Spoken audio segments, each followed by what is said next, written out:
Hello guys, welcome back to my channel. आज की story बिल्कुल सच्ची घटना पर आधारित है जो हापुड़ की है। और एक भरा पूरा परिवार होता है जिसमें एक सास होती है, जेठ और खुद वो होती है। छोटे भाई को शादी हुई होती है उस लेडीज़ की।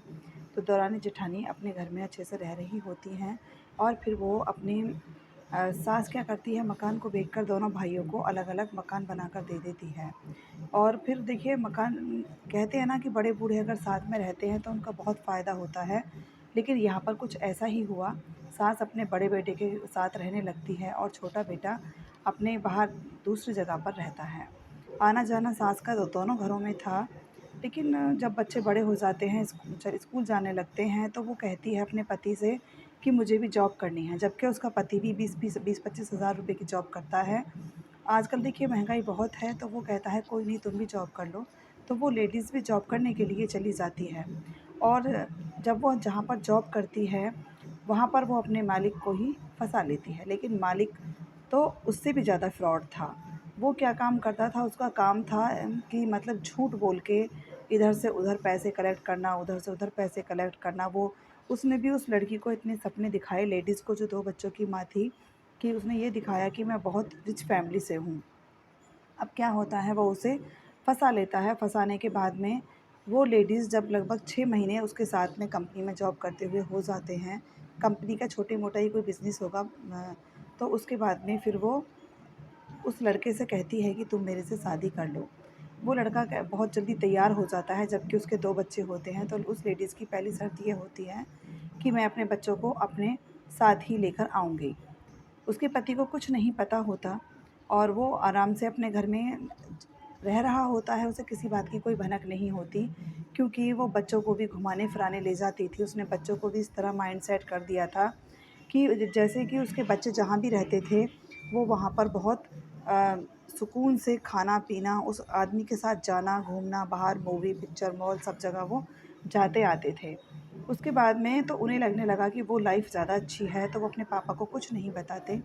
उसके बाद में फिर वो शादी करने का जब डिसीज़न ले लेती है उस आदमी के साथ में, तो वो आदमी उसे ले जाकर पास के ही दूसरे शहर में रख लेता है। ज़्यादा नाम मैं नहीं ओपन कर सकती हूँ।